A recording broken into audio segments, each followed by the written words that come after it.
Voilà l'information de taille donnée par Poutine qui conclut par la question « Où est la logique ?»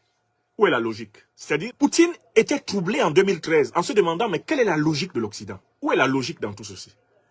Comment ça se fait que l'Occident soutienne Al-Qaïda et l'État islamique en Syrie pour combattre Bachar el-Assad, alors que les mêmes éléments d'Al-Qaïda et l'État islamique ensanglantent l'Afrique et l'Occident prétend les combattre en Afrique?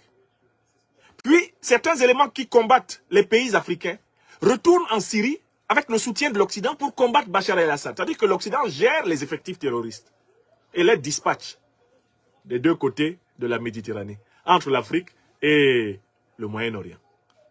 Bon. Quelle est la logique? C'est l'expression de l'ordre par le chaos. L'ordre par le chaos.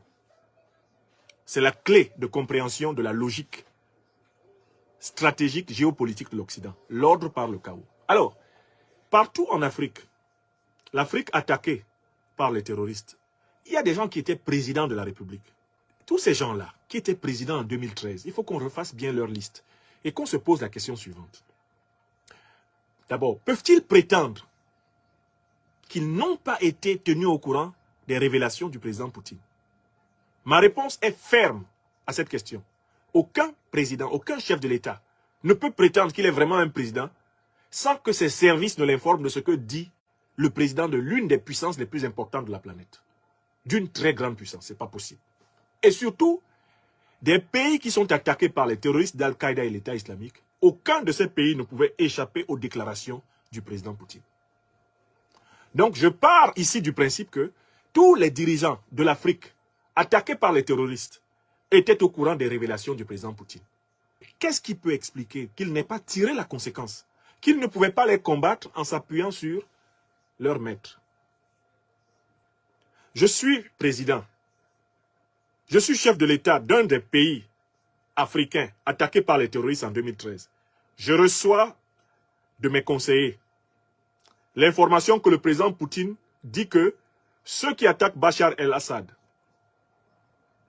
en Syrie, ceux qui ont attaqué et tué Kadhafi en Libye, sont exactement les mêmes qui travaillent avec les Occidentaux.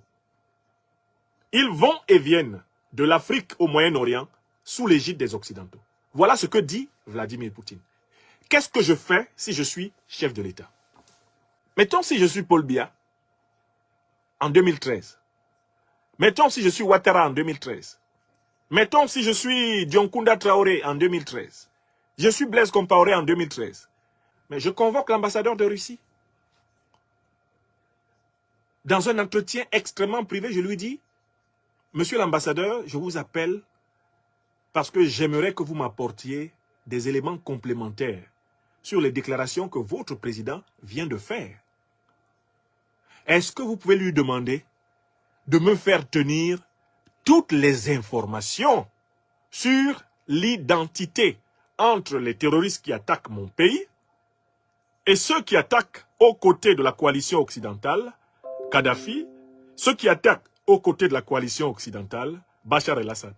Est-ce que le président russe peut nous faire parvenir les éléments probants? Ça va nous aider à construire notre décision. N'est-ce pas, c'est ce qu'on fait? C'est ce qu'on doit faire ou c'est pas ce qu'on doit faire? Si on est le président de son pays, si on est au service de son peuple. Mais la question immédiate est la suivante. Mais est-ce que c'est ce qu'ils ont fait? Ce n'est pas ce qu'ils ont fait. Ils n'ont pas osé crever l'abcès. S'ils ne l'ont pas fait, c'est pourquoi? Mais parce qu'en fait, la plupart des dirigeants africains de cette époque sont issus du néocolonialisme français et étaient des vassaux de l'impérialisme occidental. Écrivez ça. Je recommence la raison pour laquelle ils n'ont pas procédé comme ça. Ils devaient immédiatement convoquer l'ambassadeur de Russie, prévoir des voyages officiels rapidement en Russie pour que Poutine les mette au diapason. Pour que Poutine leur explique très clairement. Or, en fait, ils savaient très bien que les terroristes d'Al-Qaïda et de l'État islamique sont des alliés de l'Occident au Moyen-Orient, que les effectifs terroristes voyagent entre l'Afrique et le Moyen-Orient sous l'égide des puissances occidentales, mais ils n'ont pas voulu faire face à ce problème. Ils ont hypocritement organisé une fausse lutte antiterroriste en sachant bien qu'elle ne porterait pas des fruits. Voilà la vérité. Ou bien c'est pas vrai, ce que je suis en train de dire là. Est-ce que vous comprenez? Congolais, Oui, mais c'est valable au Congo, c'est valable au Gabon, c'est valable partout. Parce que même le Congo est attaqué par de soi-disant djihadistes. De soi-disant djihadistes attaquent même jusqu'au Mozambique. Même jusqu'au Mozambique, ils ont envoyé une équipe là-bas pour traumatiser les Mozambicains et les obliger à brader leur gaz. Vous savez, le Mozambique est une formidable réserve de gaz. Donc on a pensé à déporter des terroristes là-bas pour fragiliser mentalement les Mozambicains et les obliger à brader le gaz pour les multinationales occidentales, dont Total. Oui, voilà le business plan. L'ordre par le chaos, la terreur entretenue. Donc, j'aurais été président, on anticipait les changements géopolitiques qui ont eu lieu seulement pour Touadéra à partir de 2016, 2017, 2018, 2019 pour le Centrafrique. On aurait commencé très tôt ces changements géopolitiques au Cameroun, au Tchad, en Centrafrique, au Gabon, en République démocratique du Congo, en Côte d'Ivoire. On aurait commencé ça très tôt au Mali. Ce que Assimi Goïta est en train de faire maintenant pour le Mali, c'est ce qu'on aurait dû faire pour toute l'Afrique depuis 2013, au moins. Il aurait fallu se séparer de manière drastique dans la lutte antiterroriste de toutes les forces qui arment les terroristes, qui combattent avec les terroristes au Moyen-Orient, qui arment Al-Qaïda, qui collaborent avec Al-Qaïda, qui transportent Al-Qaïda et l'État islamique du Moyen-Orient à l'Afrique. Parce que, en fait, c'est ce que nous révèle le président Poutine, que ce sont les mêmes organisations et même les mêmes combattants qui voyagent d'Afrique au Moyen-Orient. Et cela avec la complaisance et la complicité des puissances de l'Occident. C'est ce qu'il dit en 2013. Donc, dans cette conférence, je voudrais accuser les dirigeants africains d'avoir lâchement abandonné les peuples africains à la prédation des terroristes et des impérialistes occidentaux.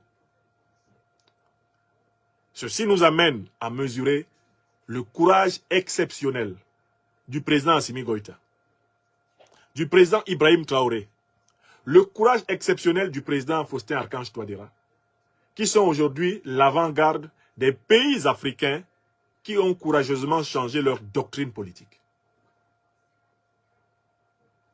On trouve dans l'Afrique non francophone, comme on l'appelle, aussi des pays qui ont pris cette décision il y a longtemps, mais qui ont une tradition de résistance à l'hégémonie occidentale, malgré leur coopération économique avec les puissances occidentales, des pays qui ont l'habitude de défendre crânement leur souveraineté, comme l'Angola, comme l'Éthiopie, dans une certaine mesure l'Afrique du Sud, des pays qui, l'Algérie, des pays qui ne se sont pas entièrement laissés marcher sur les pieds dans la même période.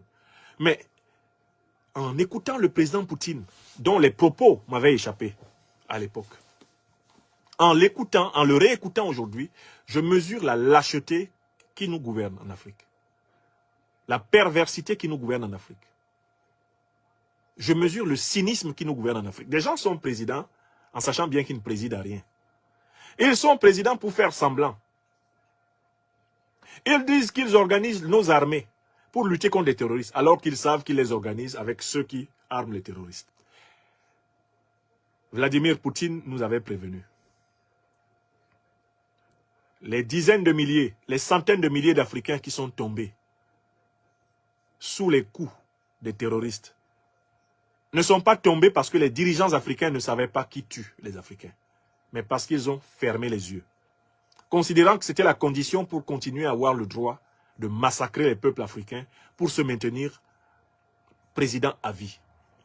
Pour sauver leur fortune personnelle, leur pouvoir personnel, leur situation personnelle, ils nous ont sacrifiés. Ils ont laissé massacrer en masse des Africains, sans jamais nommer l'ennemi, parce qu'ils avaient accepté de faire semblant de combattre l'ennemi avec l'ennemi. Ils se sont hypocritement soumis à l'ennemi pour combattre soi-disant l'ennemi. Jamais cela n'a marché, ni dans la vie, ni dans la science militaire. Combattre les ennemis en s'appuyant sur les mêmes ennemis. Ça n'a aucun sens. Et d'où la question de Vladimir Poutine, quelle est la logique? Mais nous, on a compris la logique. C'est la logique de l'ordre par le chaos au sens diabolique du terme. Et non pas l'ordre par le chaos dans le but de la construction, de l'amélioration, de la transformation du monde.